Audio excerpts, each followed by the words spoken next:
Hello everyone, welcome to your channel. তোমাদের জন্য নিয়ে এসেছি ভারতের বৈদেশিক নীতি এবং বাণিজ্য নীতি থেকে 20 স্পেশাল জিকে, যেগুলি বিগত বছরের যে কোনো সরকারি চাকরির পরীক্ষা থেকে আসা প্রশ্ন এবং যারা পরবর্তী গভর্নমেন্ট জবের জন্য প্রিপারেশন নিচ্ছ তাদের জন্য কিন্তু এই ভিডিওটি খুবই হেল্পফুলি হবে। তাই দেরি না করে চলো দেখে নিই আজকের প্রশ্ন। কেমন? প্রথম প্রশ্ন, গেট কথাটির পুরো নাম কি? উত্তর হবে general agreement on tariff and trade. কেমন? পরের প্রশ্ন, কোথায় প্রথম গেট চুক্তি স্বাক্ষরিত হয়? উত্তর হবে সুইজারল্যান্ডের জেনেভাতে। এটি কিন্তু 30 অক্টোবর 1947 সালে হয়েছিল। পরের প্রশ্ন, ভারত কবে গেট চুক্তিতে স্বাক্ষরিত হয়? উত্তর হবে 8 জুলাই 1948 সালে, ঠিক 9 মাস পরে। কেমন? পরের প্রশ্ন, WTO এর পুরো নাম কি? উত্তর হবে ওয়ার্ল্ড ট্রেড অর্গানাইজেশন। পরের প্রশ্ন, WTO কবে গঠিত হয়? উত্তর হবে 1 জানুয়ারি 1995 সালে। কেমন? পরের প্রশ্ন, FDI এর পুরো নাম কি? উত্তর হবে ফরেন ডাইরেক্ট ইনভেস্টমেন্ট।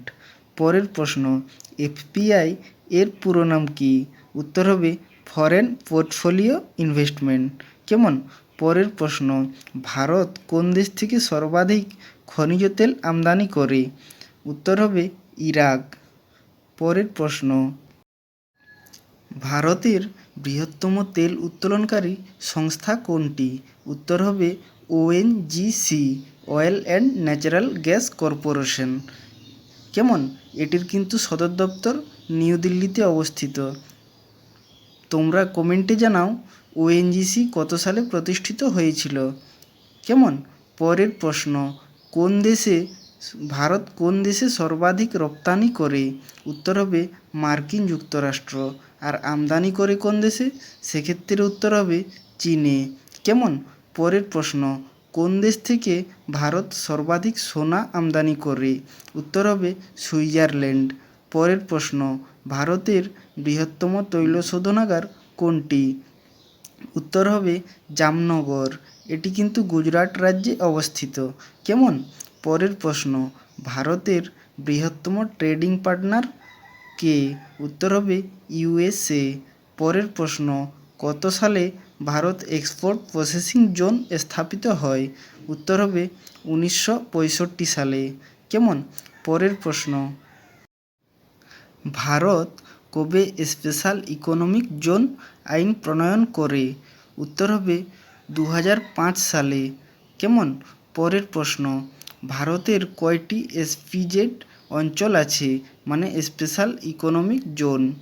সেক্ষেত্রে উত্তর হবে 6টি অঞ্চল আছে। কেমন? পরের প্রশ্ন, ভারতের GST কতগুলি শ্রেণীতে বিভক্ত? উত্তর হবে 4টি শ্রেণী। পরের প্রশ্ন, RBI এর গভর্নর কার দ্বারা নিযুক্ত হন? উত্তর হবে কেন্দ্রীয় সরকার। পরের প্রশ্ন, মেক ইন ইন্ডিয়া কর্মসূচি কবে গৃহীত হয়? উত্তর হবে 2014 সালে।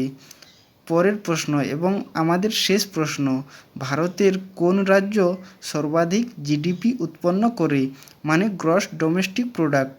সেক্ষেত্রে উত্তর হবে মহারাষ্ট্র। তাহলে এই ছিল আমাদের ভারতের বৈদেশিক নীতি এবং বাণিজ্য নীতি থেকে 20 স্পেশাল জিকে। যদি ভিডিওটি ভালো লেগে থাকে তাহলে লাইক করে দিবে। কেমন?